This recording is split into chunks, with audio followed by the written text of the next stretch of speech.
আসসালামু আলাইকুম। আমি নীলা আপনাদের সবাইকে ওয়েলকাম করছি নতুন আর একটা রান্নার ভিডিওতে। আর আজকে কি রান্না করব আপনারা দেখে প্রথমে বুঝতে পারবেন না। তো এটা হচ্ছে কচুরমুখী ভাজা।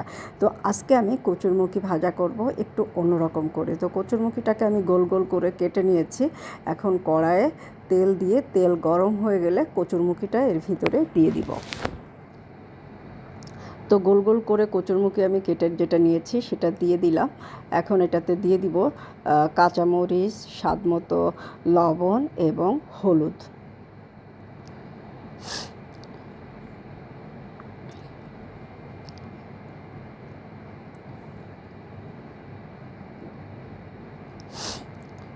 লবণ হলুদ দিয়ে আমি একটু আগে হালকা ভাজা করে নিচ্ছি।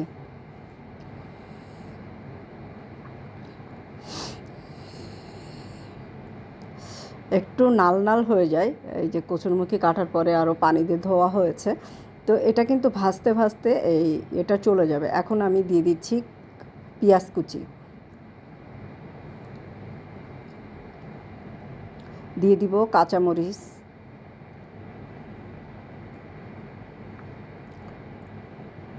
দিয়ে দিচ্ছি 2টা শুকনো মরিচ,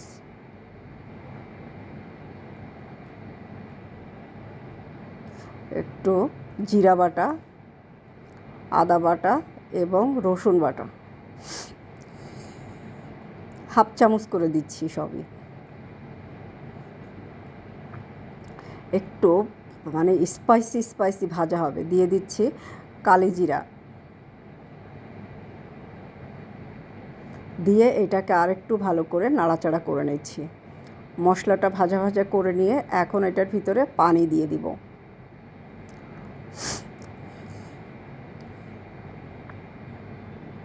আর সামান্য একটু শুকনো মরিচের গুঁড়া দিয়ে দিচ্ছি কালারের জন্য। একটু গরম মশলা গুঁড়ো দিয়ে দিলাম।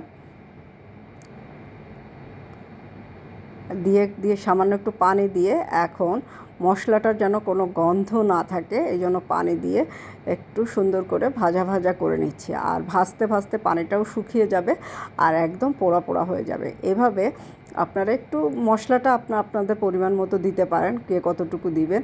তো এত সুন্দর করে ভাজা হয়ে যাবে যে আপনারা গরম ভাতের সাথে বলেন, যে কোনো পান্তা ভাতের সাথে বলেন, এরকম ভাজা খেতে পারবেন। গাল চুলকাবে না, খুবই স্পাইসি হবে এবং খুব মজা লাগবে খেতে। দেখতেই তো পাচ্ছেন এত মশলাপাতি দিয়েছি। শুধু মশলাপাতি দিলেই যে খাবার ভালো হয় বিষয়টা সেরকম না, রান্নারও টেকনিক আছে বিভিন্ন রকম। তো এটা একদম অনেকটা পটেটো ফ্রাই যেটাকে বলে, চিপসের মতো হয়ে গেছে। তো হয়ে গেল আমার কচুরমুখী ভাজা। বাসায় একবার হলেও ট্রাই করবেন। আর ভিডিওটা যদি ভালো লাগে অবশ্যই লাইক, কমেন্ট, শেয়ারদের সাথে থাকবে। আর গরম গরম ভাতের সাথে কচুরমুখীর সময় অবশ্যই একবার হলেও এভাবে ট্রাই করবেন। তো আজকে পর্যন্ত, আল্লাহ হাফেজ।